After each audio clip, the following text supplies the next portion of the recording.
Hello and welcome back to this channel. My name is Adam and I help DIYers all over the United States save money and lower the frustration with their own landscape lighting project by helping them find the best professional bang for your buck light, by helping them with the design and installation of their own landscape lighting. So if you're wanting to start your landscape lighting project, then you are in the right place.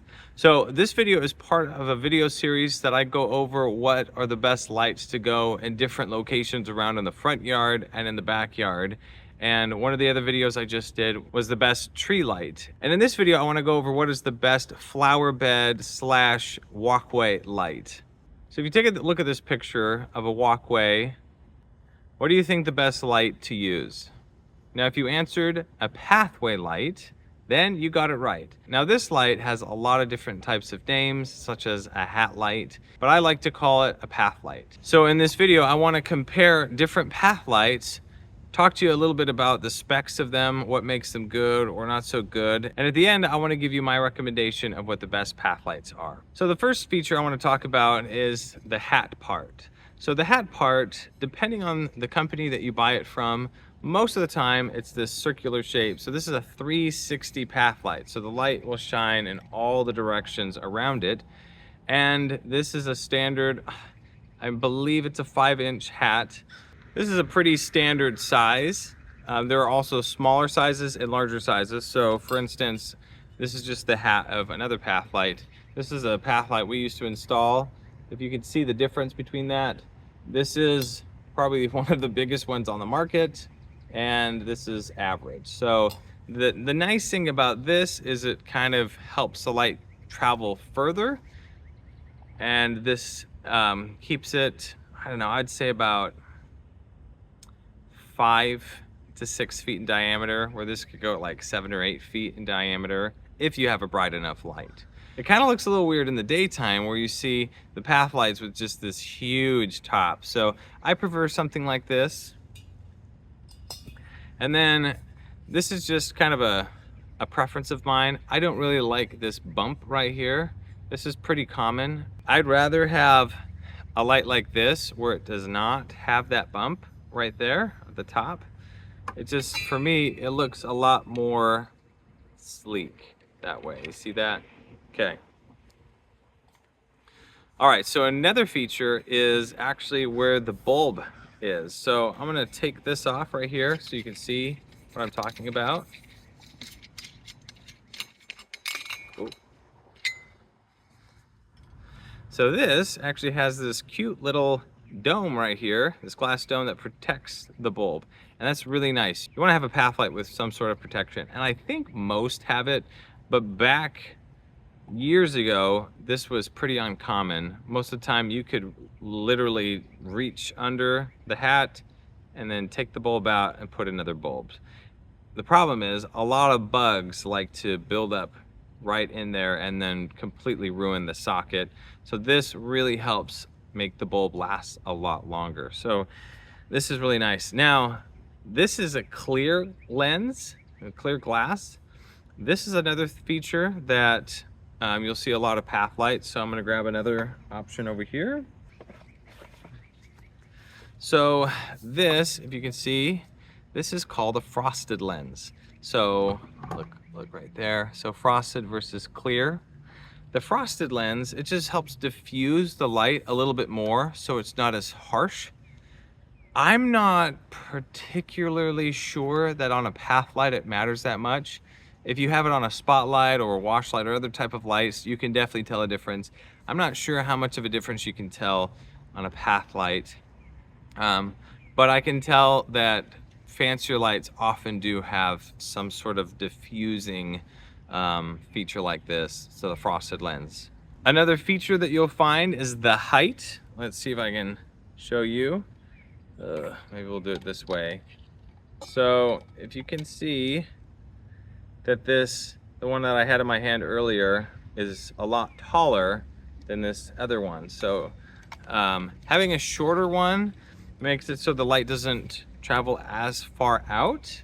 But for people who don't really like path lights, and there are a lot of people who don't like the idea of having a light that they can see in the day, You might want to have a path light that's a little bit smaller and a little bit more discreet, so you don't see it as obvious as you can see some of these path lights. Now, one of the features that you probably won't run into very often, I don't see this, this negative feature very often, but this light right here was pretty cheap and it used glue to connect everything together. So even this top right here, instead of the screw, it's glue.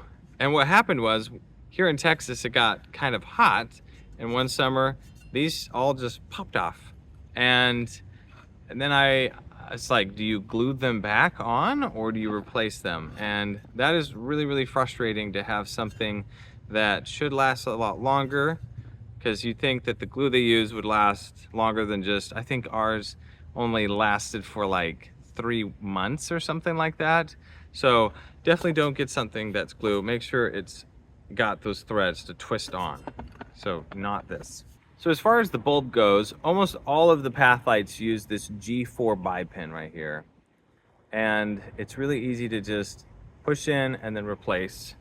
There are some path lights that are coming up nowadays that are integrated. So this is a light that we use here in our company here in North Dallas, and this has an integrated bulb. The nice thing about integrated bulbs is it lasts a long time, where these will go out every probably about 3 to 5 years that you have to replace it. But you can actually buy these for pretty cheap. I don't know how much more worthwhile it is to get an integrated bulb versus one of these. As far as an integrated bulb goes, in a spotlight, in one of the other videos that I just made, the integrated bulbs can be a lot brighter, and it just really helps to shine on taller, bigger features, whereas a path light just shines the light downwards, so you don't really need a brighter light shining like 3 feet.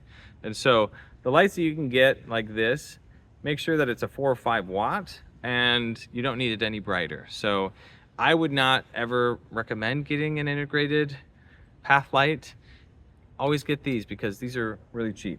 Now, there are different types of path lights. I only have one other example other than the round circular shape, and it is an L shape. This one's actually pretty large, but what this is, it's supposed to be a directional path light. So you put a bulb inside there. So the bulb that I had, you pop it in there, and it's supposed to shine the light in front of the path light and not so much in behind it. And so a lot of times you'll use this if you are lighting up a feature where you don't really want it lit up behind. So let's say a walkway on the side of your yard where there's a fence right here and maybe the house over there. So you would place these so you don't need to shine it on the fence. So these are really nice. The ones that are sleeker and black look a lot more modern, and that's a look that a lot more people are wanting to get. I don't have any recommendations on that. These aren't very popular, but if that's something that you like, then there's an option out there for you. I'm gonna take a pause here for just a second, and if you've been liking this video series, please give it a thumbs up and subscribe to the channel. I try to make these videos for you. And if you're wanting a list of lights I recommend, I put together a PDF to make it easy for you. So if you click the link below, you can get access to the free PDF. I go over the top 4 brands that I recommend and a path light for each one of those 4 brands that I recommend. All right, so the final thing I'm gonna say is this is the path light that I recommend. It has all the features that I like. It doesn't have that bump up here. It also is very smooth. I like the color. It's not the normal brass light color. So if you can see the difference, this is the brass light. This is kind of got like a, I don't know, it's like a purple hue or hint on there. I really like that. This also has a protective coating on here, so it makes it so the brass lasts even longer.